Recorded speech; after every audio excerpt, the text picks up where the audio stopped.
This is awesome. And that's why I said the reposition is not mainly just, of course, the CapEx plays a big role, but it's just you want the community to feel like this is a steal. Because most prospects are saying, Welcome to the Stephen Lee Thomas Show, where we provide expert advice for real estate entrepreneurs. And I'm your host, Stephen Lee Thomas. And it wasn't that long ago that I was navigating the challenges of real estate investing, learning from my mistakes, and building the business I have today. I created the show to give you simple, actionable, step-by-step strategies to help you do the same. Each week, we bring you in-depth discussions with industry leaders and professionals who share their knowledge and practical tips. So sit back, take notes, and let's dive into today's episode.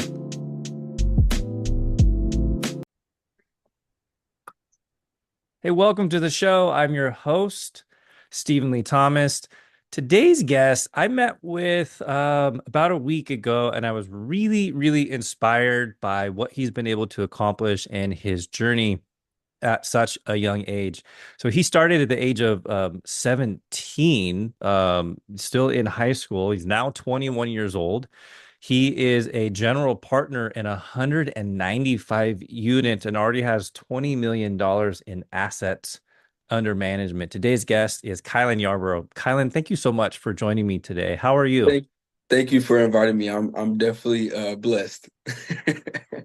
Well, we met last week, and I had seen you in passing, and I'd been on a couple webinars with you, and I met you at the event we were at, a networking event, maybe a little over a month or so ago. And I know we had tried a few times to connect, and fortunately, we did get to connect. We have some mutual friends. But I'll go back to your story. Your journey has been very inspiring at a very young age, 21. Before the show, we were talking. You're not even 22 yet. You turned 22 in December. And you're a father on top of that, and so you're able Yes, to sir. make all of this happen. So I want to start with how have you been able to achieve these goals at such a young age? Of course. Well, it goes back to what Grant Cardone is strongly talks about all the time, and it's the 10x model. When it comes to my personal life development or just my business development, I always try to implement a 10x goal. And when I say a 10x goal, create a big goal, take small steps, and simplify it enough for it to make sense in the long term. So, like a quick example, my current goal is 500 units a year. It's 5,010. As you know, $1,000 average rent. We'll pay $5 million a month, $60 million a year. Divide by 6% cap rate is $1 billion assets under management. Obviously, there's more things that knocks down that number, but it's a big goal. But I simplified it enough to only envision that I need 500 units a year. So everything that I've done in this business has always been a super big goal, and I just take small steps. So I think it's genius right there. How do you keep how do you keep your goals in sight? Do you have like a vision board? Do you have goals that you look at on a daily basis? Do you write them down? Of How do you keep course. laser focused on those goals? So I say my goals every single day, but the main place that I normally keep my goals at is my bathroom mirror because it's the Mhm. first thing that I see in the morning. And one thing that I always tell people is even if you feel like you're not achieving your goals, just by you seeing it in your head, it retains to you. So it's naturally going to happen. If you say that you want to bring harm to somebody and you don't do harm, but you think of violence in your head every day, eventually it's going to happen. So the days that I feel like I'm not doing enough, I just still try to see my goals because eventually it's going to happen. Where did you learn that technique of posting those goals somewhere where you could see them every single day? I just live by example. So I didn't learn it from anybody. It just naturally happened. Actually, before we closed the 195 unit acquisition, whenever I was 19, I had wrote on my mirror 200 units 2022, and we was able to get 195 units under contract in 2023. So the first thing that I did, you would think that I were wanting to celebrate. The first thing that I said to myself is, I'm thinking too small because if I was able to come close to that goal by just seeing it visually, then why not aim for something bigger? Because anything is achievable. I just learned by just doing it myself. Just doing it. Okay, I want to hang out in the space a little bit longer. So something you said, you had given yourself a goal, 200 units by 2022. And then you said you got 195 units in 2023.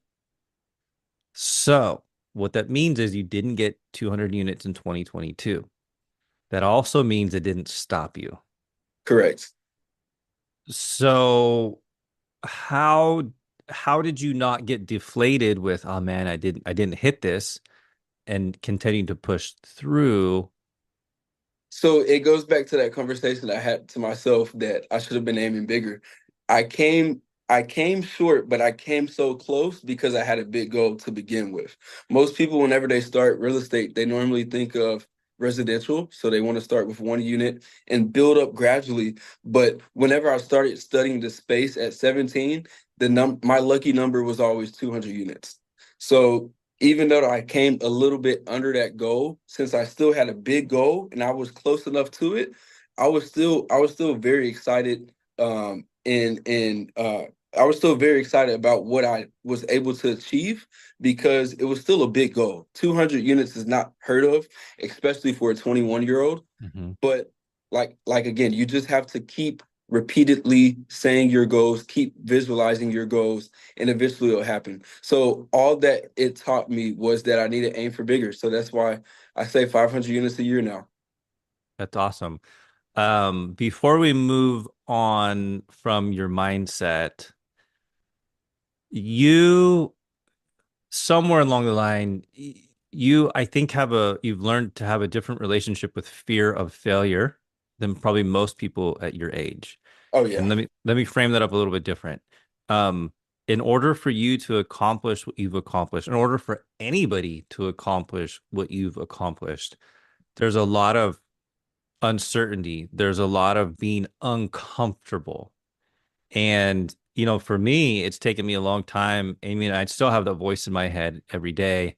You don't belong here. You're not good enough. You should be doing something easier.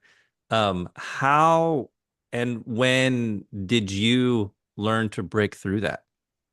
Whenever I realized that I wasn't growing, whenever you're comfortable, you're not growing in life. If you can tell me what you do every day in a matter of 10 seconds, then you need to reevaluate your life. If you're used to waking up, getting your coffee, walking the dog, going to work, watching your little TV show, and then repeating, you're not growing in life. So every single day, I'm trying to do something new, and I'm trying to always stay uncomfortable. Every single, every single goal that I was able to achieve, it came with a lot of uncomfortability. Whenever I was a regional property manager at 19, and I'm overseeing a whole portfolio and having 30 plus employees that's three times my age, how can I convince them that I'm meant to be in this job? Okay, they asked me questions. I answered their questions. And then I had a manager say, hey, I've been in the business since 2000 and I've never knew this. So I felt comfortable again. I felt like Mhm. I wanted to go to the next step, which was getting my first deal and then retiring from property management to go full time in real estate. So each stage of my life just came with more fear, but I embraced the fear.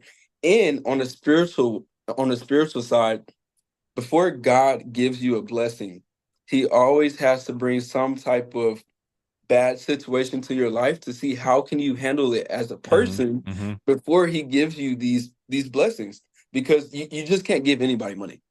So before you're able to achieve whatever you desire to have, you have to go through some type of season of either fear or just something bad happening to your life, and you have to understand that lesson behind it so you can become a better person and just increase your personal development.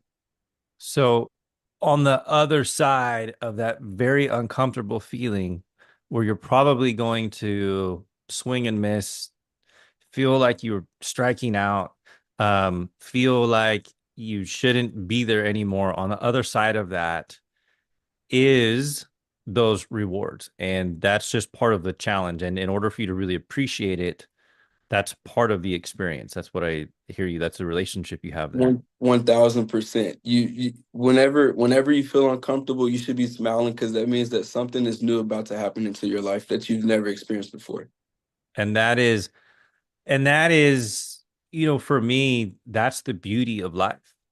That is the journey of life. That is the fact that we're alive and we can experience that and have that growth. For me, that's where I see that uh fulfillment in life. If everything was easy, everybody would be doing it. But we have the opportunity every day to wake up and challenge ourselves and grow as a person who we are. And that's one of the things I love about this space and meeting people like you is it's not easy, but the people who are working through it or have got to the other side of it, they've really had to push themselves and learn about themselves and they become a different, better person on the other side of that. Kylan, when we were speaking the other day, I want to clarify for people, Kylan was not born with the silver spoon in his mouth. He does not come from like a background with tons of money, and they're like, Kylan, here's a multifamily property. Here you go, buddy. It was not that type of a situation.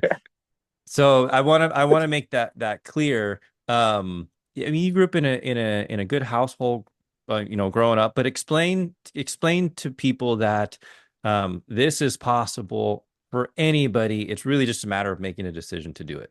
It's all commitment, just like you said. You have to be committed to what you want to do, and and God will always open doors up for you. But if you don't commit, and if you don't follow through, and if you don't lean forward, then nothing is ever going to happen in your life. So it's all about commitment and belief. You have to have belief in this business. Um, and it's just a relationship business. I think most people they get stuck up on, oh, they're super rich. These people they're having a lot of money that's coming into these deals. I can't stick around these people.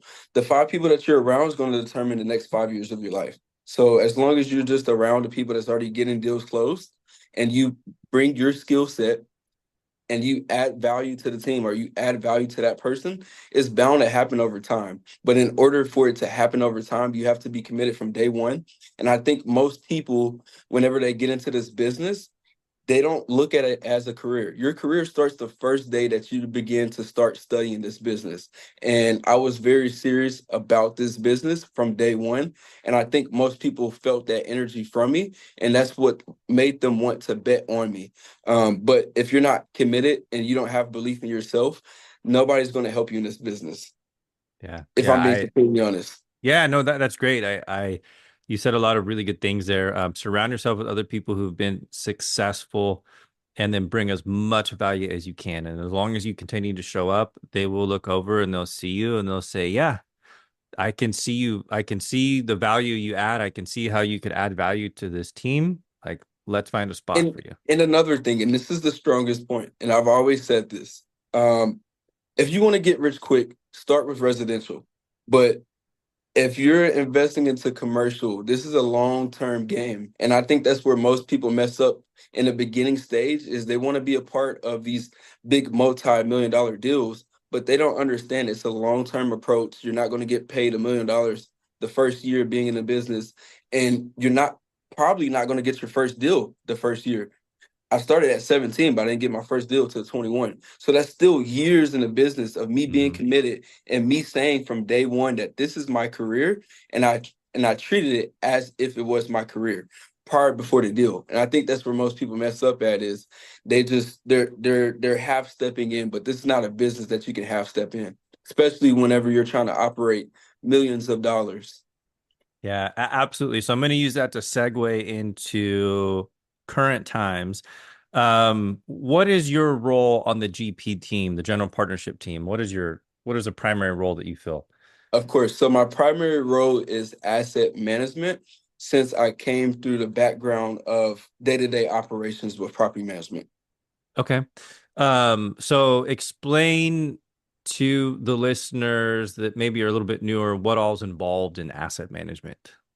The easiest way to explain it is it's how you keep your promises with your investors. So all of the performer goals that you anticipate to have, cash on cash, return on investments, is all based upon the numbers. And the numbers is solely based upon your experience. And I think that's where most people mess up at is they're thinking that whenever they get the OM and the T12 in a rent roll that whatever the numbers that the brokers anticipate or whatever the historical numbers are on the reports, that's what's going to happen in the future. It's not the case. It's a rule of thumb. You keep it on the side, but you still want to use your personal metrics based upon the experience that you have in that similar asset class, that similar you're built, or just your experience in that current marketplace. So it all goes back down to experience is the best way to explain asset management. You're the one that's projecting these numbers. But for the day-to-day roles, it's overseeing the financials, seeing where the renewals at, seeing where the delinquency is tracking at, seeing where the rent is capping at in the market by doing Mhm, market mhm. surveys, walking your units, walking the properties, and overseeing your vendors' work and keeping that relationship engaged with the property management company. Even though you're paying them money to oversee your property, you still want to create that relationship with the management company. So that sounds like a full-time job. A full-time overtime job. It's an overtime job. It's an overtime job. Yeah, I think it's an undervalued, underappreciated role in my personal opinion. You know, there's a lot of emphasis on finding the deal, underwriting the deal and closing it, and there's a celebration. But in my But there's somebody experience, that has to carry it across the finish line. for years, like you said, it's not a like the process to underwrite a deal and make an offer, get it under contract. It's months. I'm like, it's months. It's not like it's not hard work. But when you own a multifamily property, I mean, how long does someone hold on to it on Typically, average? typically it's a 5-year hold. There's some investors that goes up to 10 years. The strategy that I want to have once when I'm in my 30s to 40s is to definitely do a buy and hold it as long as possible. But in the meantime, while I'm trying to stack up my capital, normally I'm going to be investing in 5 to 10 year holds. So 5 to 10 years. So in asset management, you're getting a property, you've got a business plan, you're implementing that business plan, along with keeping all the daily operations going on, along with keeping the property full, along with keeping the residents happy, along with working with the property management company and on-site staff, along with communicating to investors, along with tracking all the KPIs And still being connected to the marketplace.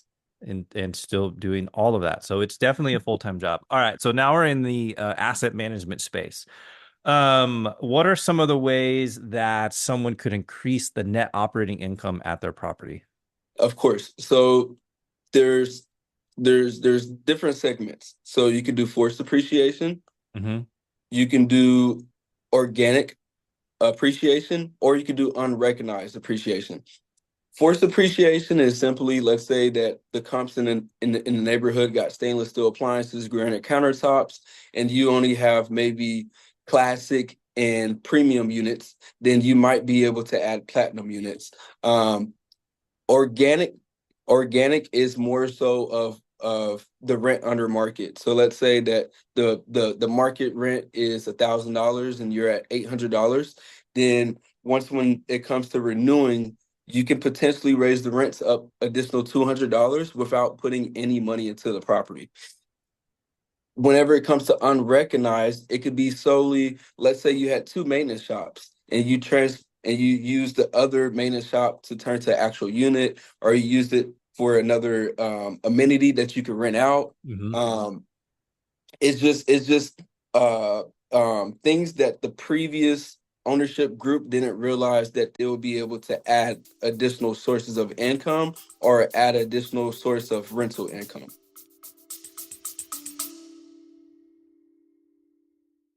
If you're enjoying the podcast and want to fast track your way to becoming a full time real estate entrepreneur, then join the Multifamily Mastery Hub on School. You'll get access to our educational course library, live trainings, live interviews, and a community dedicated to helping you succeed.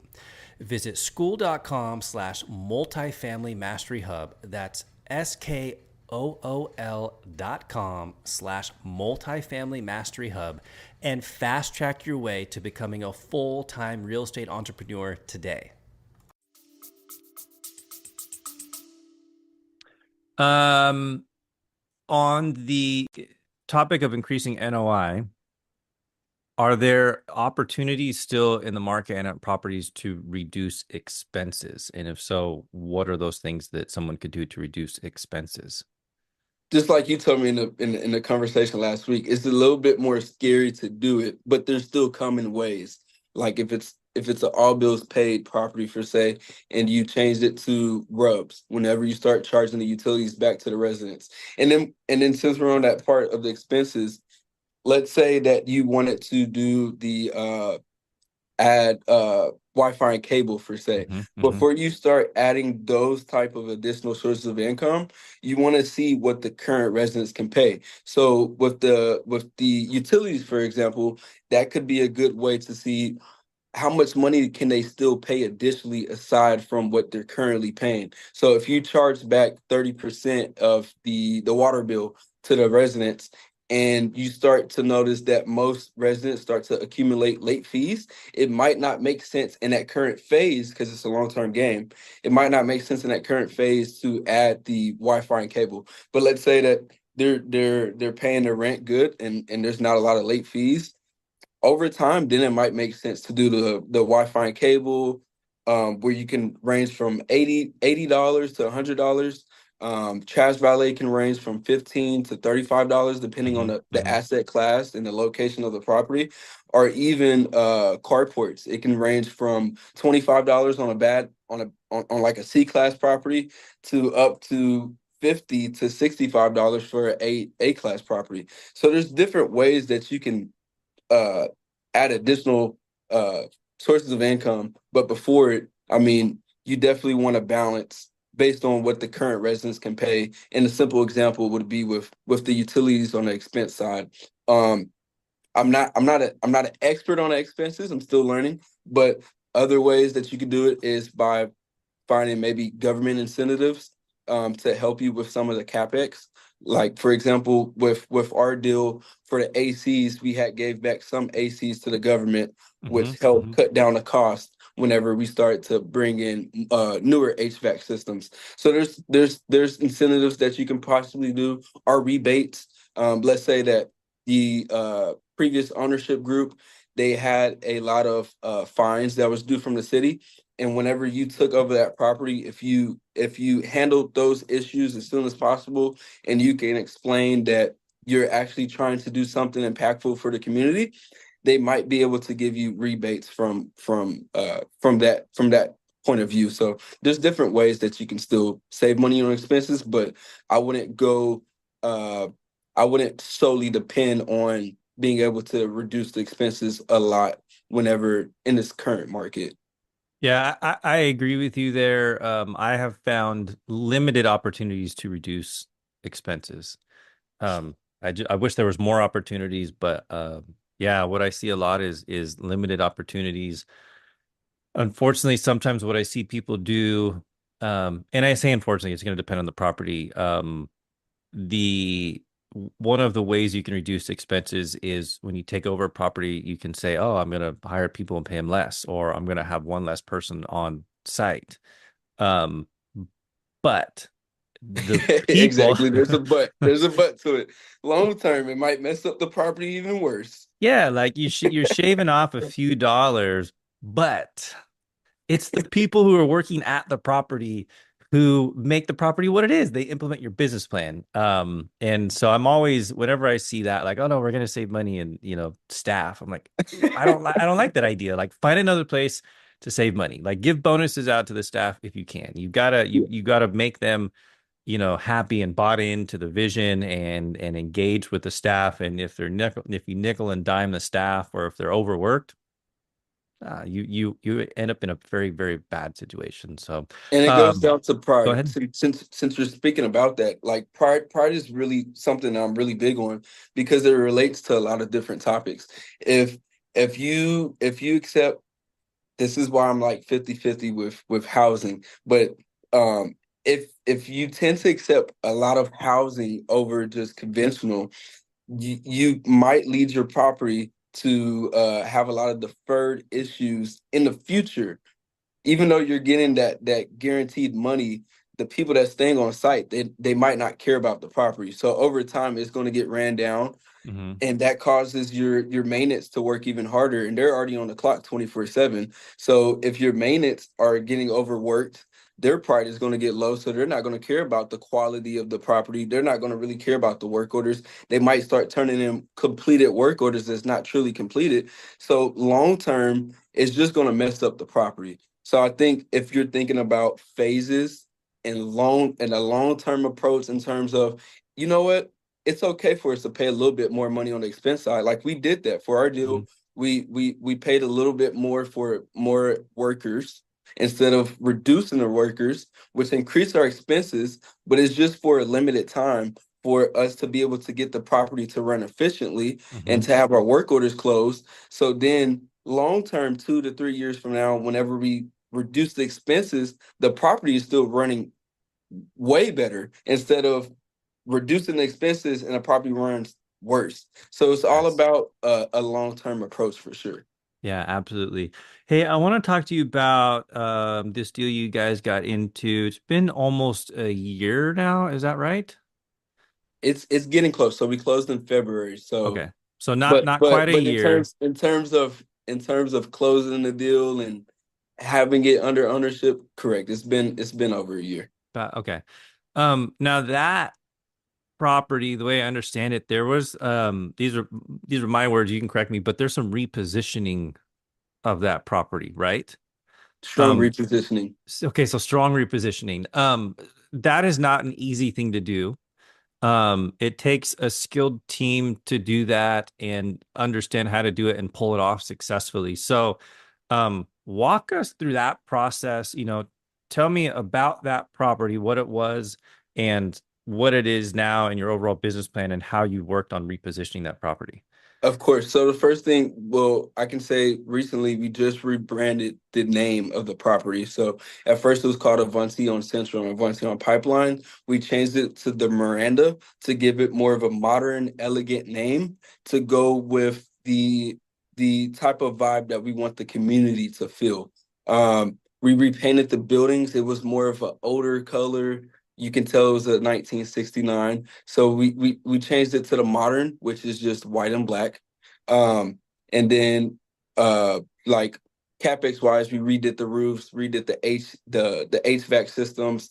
We're redoing the landscaping. We completely redid the leasing office. So now the leasing office looks modern. And a rule of thumb, whenever you buy like a C-class property, you always want to make the leasing office look like an A to B class because that's the first approach that prospects feel, and that's the first approach that prospects see because they go into the leasing office. So Hmm. whenever it feels really bougie inside, then by the time they go to the unit, they're gonna feel like they got a steal on the rent, for example.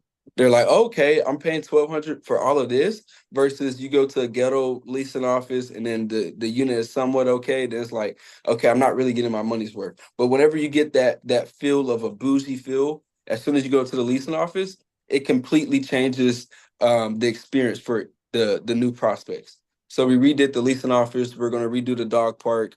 We're going to redo the playground area. So everything is just getting re-updated. But like you said, it's a tough repositioning, and a reposition is not solely about the capex. It's more so about the community and making the community feel the change that you're trying to bring to them. Hmm. Hmm. So that's been a main issue. And then on top of that, since it's a two property portfolio and they're across the street from each other, whenever we're having tours, they're already seeing Central Side. So most of the repositioning is just to create a strategy to make future prospects want to go to the pipeline side.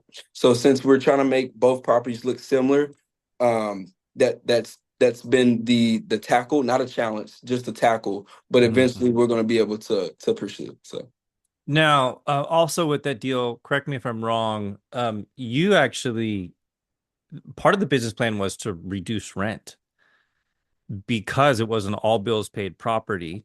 correct. To And still then make it you were affordable switching it housing. over to RUBS, the ratio unit billing, right? The bill back. And as a result, you're actually, I believe, part of the business plan I saw was to be able to reduce rents a little bit in there. I mean, that's a big undertaking. Um, So what was the thought process there and how was that working out? The thought process with the utilities, most of the properties around us, um, they have all bills paid, but the advantage that we like with um turning our property to all bills paid is we still had an advantage with the hookup connections because Hmm. most properties nearby they didn't have the hookup connections. So Washer and whenever dryer that hookups?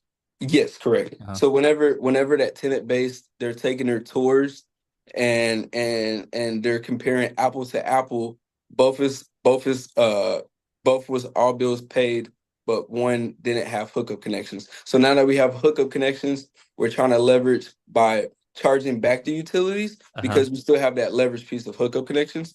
But with the rent itself, I mean, obviously we want the rent to go up over time, but we still want it to be affordable to still have affordable housing to most of the future prospects based on what's happening in the market. We don't believe right now it makes sense for us to just try to just force the rent on people, Hmm. Hmm. especially when it's already hard for people to pay rent as is. So again, it's a long-term approach. Instead of raising the rent and having a low percentage in occupancy, we want to lower the rents enough to still be affordable, but still make a good margin for us and still be highly occupied economic wise. Yeah, I remember looking at the business plan and thinking like, wow, this is really smart. The ability to actually increase your net operating income, but on the front end, when people are walking in and doing the leasing, it's like, oh, well, actually, I get to pay less in rent than the property next door. And it goes back to my point. You're in the leasing office. I get the hookup connections. The rent is super affordable, It looks and really man, nice. look, It it looks looks like, man, really this is a nice in nice here. looking place. They just put This is all the kinds of skill. money into it. I got a brand new air conditioning unit. Like, Exactly. man, this is awesome. So that's why I said the reposition is not mainly just of course the capex plays a big role, but it's just you want the community to feel like this is a steal because most prospects are saying the rent is just too expensive. Hmm. But whenever you're able to have a community that shows why it makes sense to move here, it makes a big difference, especially right now in terms of there's not a lot of choices for new prospects to move into since everywhere is so expensive. So operations matter, but operations consist of creating a great community. And I think that's where most asset managers mess up at is they know how to talk about the numbers. They know how to oversee the CapEx projects, but are you creating a good relationship with your property management company? Are you actually trying to create an engaging relationship with your residents on site? That's Hmm. what can definitely differentiate a good asset manager from a great asset manager, in my opinion. Yeah, I agree with you. One of the things I love about you and your partners is you're so hands-on. You guys show up to the properties. You're there. The people know you, right? They see you and they know you. Like you're involved. You're not an absentee owner, and I think that's another big thing that makes a difference there. Now in your journey, I mean, you've learned a lot since you were 17 to 21. That's really not a lot of time. I imagine, you said surround yourself with the right people. How have you been able to find a mentor that kind of helped you learn a lot of these things Gabriel along the Craft, way? Gabriel Craft, Gabriel Craft. That's my main mentor. He's my mentor, he's my partner, he's my friend, and he's my boss. Um, Before I met Gabe, I was definitely all self-taught. I mean I would be able to ask questions to different individuals, but for the most part, it was always me in my own journey. But once when I met Gabriel Craft, he's been a huge mentor piece to me. 100%. And that's one thing that I want people to not feel discouraged about. You always hear people say, "Oh, you always have to have a mentor." So I felt like I had to force it. Mentors shouldn't be forced upon paying somebody to teach you. Yes, that's still a good mentor to have because it helps you excel in your growth. But you want a mentor that solely believes in you. So whenever you have a mentor that believes in you and it's not about the money, it can definitely be a great journey for sure.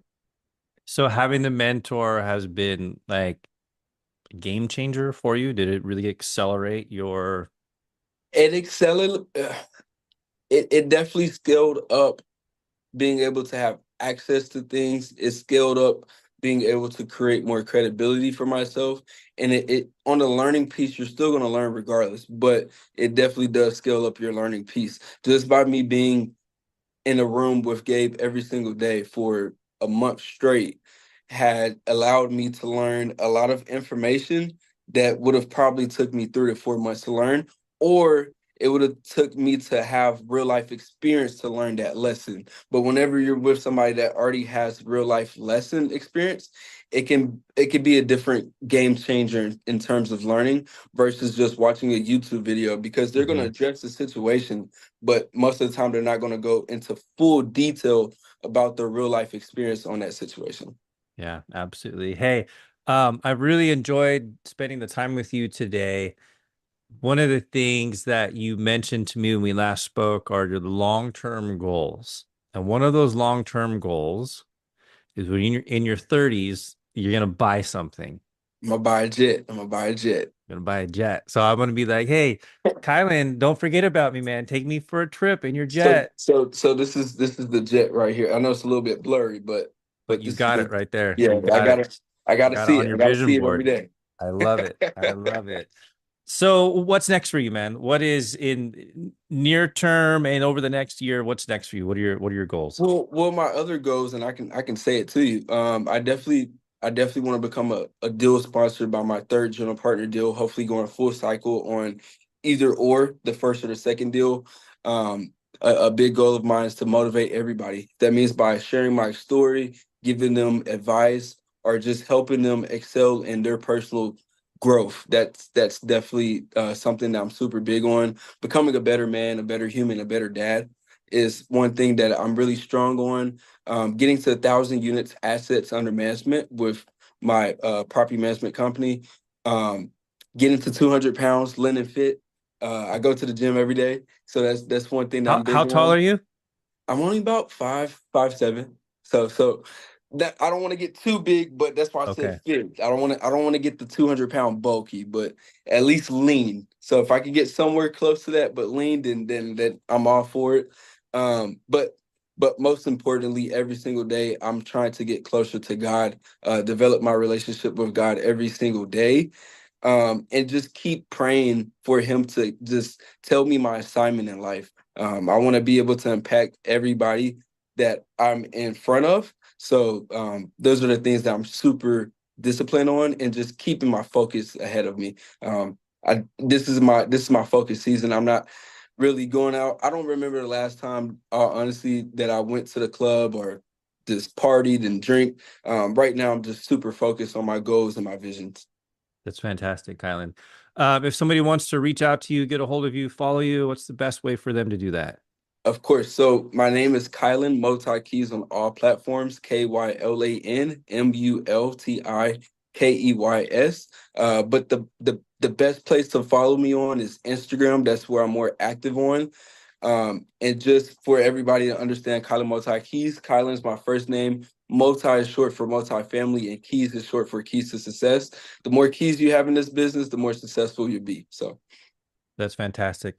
Kylan, thank you so much. I appreciate it. Have a great day. thank you. I appreciate this as well.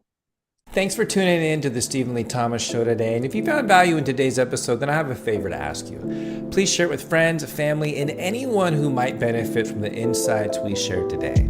Also, don't forget to subscribe and leave a review if you enjoyed the show. And if you aren't already part of our school community, then head on over to school.com/multifamily mastery hub and join today. And again, thanks for tuning in, and I look forward to connecting with you in our school community.